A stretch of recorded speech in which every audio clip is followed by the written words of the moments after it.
Sean todos bienvenidos a la primera clase de esta serie de videos de física. Hoy veremos magnitudes físicas y análisis dimensional. Una breve introducción. Cuando describimos a una persona, le podemos indicar varias cosas, tales como su edad, su altura, su peso, si es amable o molestoso. De estas características, algunas podemos medirlas, es decir, todo el mundo tiene una idea clara de cuánto es su valor. Por ejemplo, la edad, o puede ser también su altura, su peso. A cualquier persona que lo conozca estará de acuerdo con estos datos. Es decir, si nos entiende que le decimos que Spider-Man mide 1,78, estas características serán sencillas de representarlas con un número. Sin embargo, si hablamos sobre su comportamiento, es decir, si es amable o molestoso, no podemos decir que es 1,70 de amable o que solo es 0,5 de molestoso. Estas características son muy difíciles para poder cuantificarlas. En el primer caso, estamos hablando de una magnitud física y en el otro ejemplo de una no física. Resumiendo la explicación anterior, tenemos que propiedades de un cuerpo que son medibles, es decir, con un instrumento fácilmente podemos medir su magnitud, son magnitudes físicas, mientras que otras propiedades tales como las emociones, la tristeza, qué feliz una persona, son magnitudes no físicas, ya que no hay una manera estándar de medirlo, le va a asignar su propio valor. En esta tabla podemos ver las 7 magnitudes fundamentales. Como vemos, las 3 primeras son las mayores conocidas, tales como longitud, masa y tiempo. Las otras las veremos más adelante. La historia de cómo se definieron cada uno para pertenecer a estos 7 elegidos es muy interesante. Comenta si les gustaría ver un video dedicado a estos. Ejemplos para su aplicación. Para la ecuación de velocidad, se tratará más a fondo este concepto en próximos videos. Tenemos que es longitud recorrida entre tiempo. Se representa como vemos en la imagen.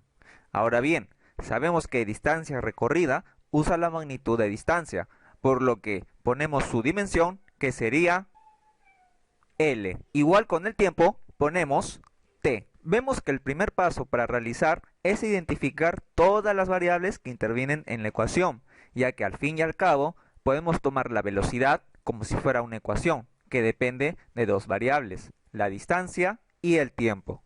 El segundo paso es poner su dimensión correspondiente a cada una de estas variables. En el otro ejemplo de aceleración, vemos cómo procedemos de manera similar al de velocidad. En este caso, velocidad sabemos que sus dimensiones son L por t a la menos 1 y tiempo se queda con t. Y eso, operando usando leyes de exponentes, nos queda Lt elevado a la menos 2. Solo un pequeño recordatorio. Es importante conocer las leyes de exponente, poder entender mejor los siguientes casos. Ahora bien, ¿esto para qué nos sirve? Pues para verificar si una ecuación está bien o mal escrita, ya que uno no puede sumar 7 naranjas con 8 melones para obtener 15 manzanas. Suena absurdo, ¿no?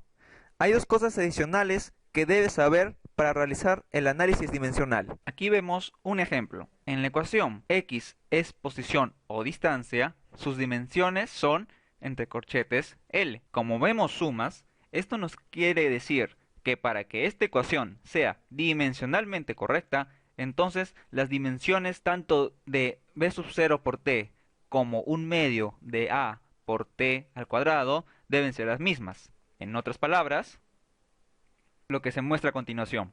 Sus dimensiones deben ser las mismas. Adicionalmente, estos dos elementos nos deben dar la misma dimensión. En este caso, nos debe dar L, o sea, longitud. Otro factor que debes tomar en cuenta es que si aparecen constantes, variables con valores ya definidos, en la ecuación, la dimensión de estos puede obviarse, ya que no afectan en el análisis dimensional. Ya que, por ejemplo, si multiplicamos por 2 la cantidad de dinero en dólares que tenemos, dimensionalmente seguiremos teniendo dólares, sin importar por cuál número lo multipliquemos o dividamos. A continuación, veremos un ejemplo más detallado. Como vemos, tenemos que hallar las dimensiones de A, B, C y D. El primer paso es reconocer las dimensiones de las variables. En este caso, tenemos que V es L por t a la menos 1, velocidad. T es tiempo. El θ indica temperatura. El I es la intensidad de corriente eléctrica. Y D es distancia, es decir, sus dimensiones serán L. Bueno, como nos indican que cada uno de estos hay suma y resta, entonces todos estos deben ser dimensionalmente iguales. Veamos el ejemplo con A. Tenemos que la dimensión de A por velocidad tiene que ser igual a L por T. Despejamos, sabemos que velocidad es L por T a la menos 1. Pasamos a simplificar y nos queda que A es igual a tiempo al cuadrado. Lo mismo para B.